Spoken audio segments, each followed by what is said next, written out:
Hello students, hope you are doing well. I will be your teacher for this lecture. So in this particular lecture, we will cover the topic haloalkanes and haloarenes and the subtopic is chemical reactions. तो हमें इस particular topic में haloalkanes की chemical reaction देखनी है जिसमें हम क्या देखेंगे nucleophilic substitution reaction. Nucleophilic substitution reaction मतलब हमें यहाँ पे जो हमारा हैलोजन है उस हैलोजन को रिप्लेस करना है किसी और न्यूक्लियोफाइल से। ठीक है, तो let us see how this reaction proceed. तो सबसे पहले हम देखते हैं बेसिकली इसका मैकेनिज्म क्या होगा। मैकेनिज्म कि इस रिएक्शन में होगा क्या। देखिए अगर मैकेनिज्म की बात करें तो हमारे पास क्या है, यहाँ पे C, we have X group attached to it, then इस तरीके से ये रिएक्शन प्रोसीड होगी। यहाँ पे क्या है पार्शियल नेगेटिव चार्ज क्योंकि हैलोजन इज मोर इलेक्ट्रोनेगेटिव और यहाँ क्या है पार्शियल पॉजिटिव चार्ज। तो देखिए इस पॉजिटिव चार्ज की वजह से जो हमारे पास न्यूक्लियोफाइल है जिसपे नेगेटिव चार्ज है उसकी टेंडेंसी होगी कार्बन पे ऐड होने की। तो जो न्यूक्लियोफाइल है वो कार्बन पे क्या हो जाता है ऐड हो जाता है। और हमें ये पता है कि जो हमारा हेलाइड है वो बहुत ही अच्छा लिविंग ग्रुप है। तो हेलाइड लिविंग ग्रुप है इसलिए एज अ हेलाइड आयन ये क्या हो जाएगा बाहर आ जाएगा, हेलाइड आयन। और यहाँ पे क्या बन जाएगा न्यूक्लियोफाइल का एडिशन। देखिए यहाँ पे अगर हम बात करें तो न्यूक्लियोफाइल कौन से कार्बन से अटैच्ड है sp3 कार्बन से। Carbon is sp3 hybridised. तो यहाँ पे न्यूक्लियोफाइल कौन से कार्बन पे अटैच हो चुका है sp3 हाइब्रिडाइज्ड कार्बन। न्यूक्लियोफाइल में हम OH ले सकते हैं, ईथर ले सकते हैं, कुछ भी ले सकते हैं। बहुत सारे जो हमारे सब्स्टिट्यूएंट है RCN ऐड कर सकते हैं, ROH ऐड कर सकते हैं, या फिर हम आइसोसाइनाइड साइनाइड ऐड कर सकते हैं, NO2 ग्रुप ऐड कर सकते हैं, COO माइनस ग्रुप ऐड कर सकते हैं। इस तरीके से हमारे न्यूक्लियोफाइल्स यहाँ पे होते हैं। यहाँ पे एक वर्ड आता है एम्बिएंट न्यूक्लियोफाइल। एम्बिएंट न्यूक्लियोफाइल, तो एम्बिएंट न्यूक्लियोफाइल क्या होते हैं जिनके पास दो सेंटर होते हैं। जैसे हमने यहाँ पे लिया CN, तो हमारे पास कार्बन है जिससे ट्रिपल बॉन्डली कौन अटैच है नाइट्रोजन, इस पे क्या चार्ज है नेगेटिव। अगर हम यहाँ पे रेजोनेंस की बात करें तो यहाँ पे ये भी बन सकता है C triple bond N minus. तो इसकी क्या टेंडेंसी है कि ये दोनों साइड से रिएक्ट कर सकता है, N की साइड से भी और C की साइड से भी, और उसके बेसिस पे आइसोसाइनाइड या साइनाइड का फॉर्मेशन होता है। Now if you talk about nucleophilic substitution reaction, तो न्यूक्लियोफिलिक सब्स्टिट्यूशन रिएक्शन में दो टाइप की होती है। The first is SN1 reaction. SN1 मतलब यूनिमोलिक्यूलर। यहाँ पे SN1 रिएक्शन को हम किसी और नेम से भी बोल सकते हैं जिसका क्या नाम है unimolecular. Let us right this unimolecular reaction. अब इसको यूनिमोलिक्यूलर क्यों बोला गया है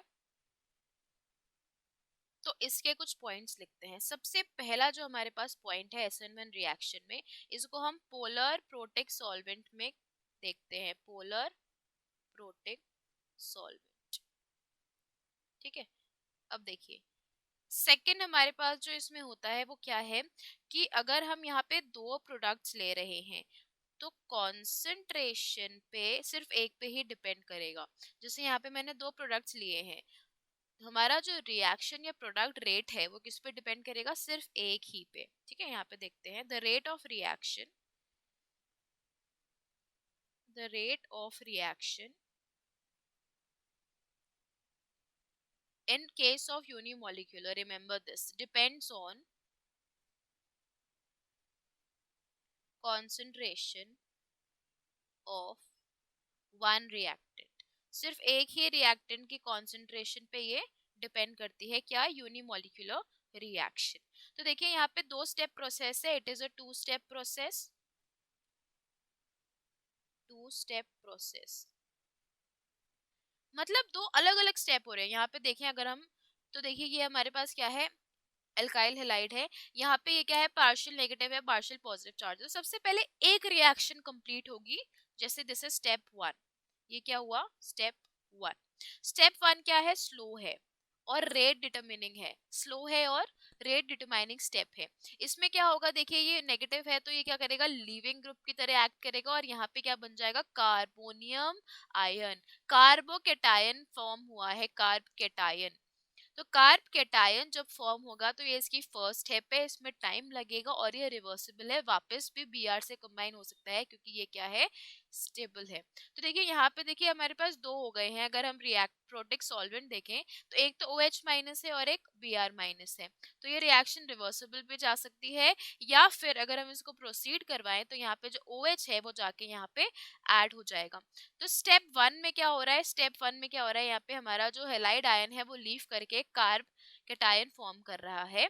उसके बाद अगर हम बात करें तो यहाँ पे सेकेंड स्टेप में, this is the second step, जहाँ पे हमारा जो न्यूक्लियोफाइल है वो ऐड हो रहा है। सो इसको हम क्या बोलेंगे, यूनिमोलिकुलर, क्योंकि ये सिर्फ इसकी कॉन्सेंट्रेशन पे डिपेंड कर रही है ज्यादातर।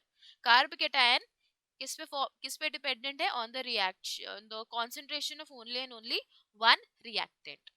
ये था हमारा SN1 रिएक्शन।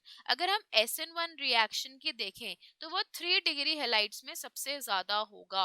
अगर हम रिएक्टिविटी की बात करें तो SN1 रिएक्शन जो है वो 3 डिग्री में सबसे ज्यादा होगा, 2 डिग्री में कम होगा। क्यों क्यों क्यों, देखिए हमें यहाँ पे क्या ऐड करना है, न्यूक्लियोफाइल। तो ये जो हमारे CH3 ग्रुप है ये कैसा है, प्लस आई इफेक्ट ग्रुप है। तो इस पे क्या करेगा, चार्ज को क्या करेगा, इंक्रीज करता जाएगा और इस वजह से ये जो है इजीली यहाँ पे अनस्टेबल बनाएगा और हमारा अनदर कंपाउंड ऐड हो सकता है। इसके बाद सेकेंड केस हमारे पास आता है SN2 रिएक्शन का। Let us right here SN2 reaction.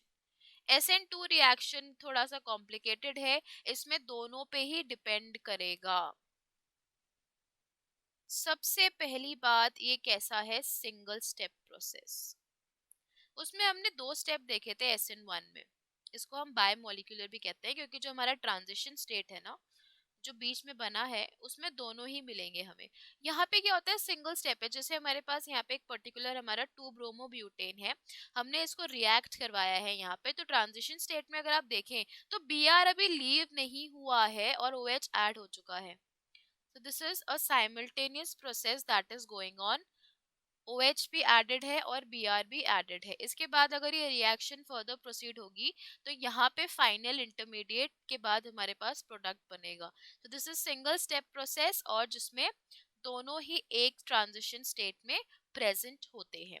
तो ये क्या होती है, SN2 reaction and this was SN1 reaction. दोनों हम एक बार ओवरव्यू देख चुके हैं इसका। Hope you understood the explanation. Thank you.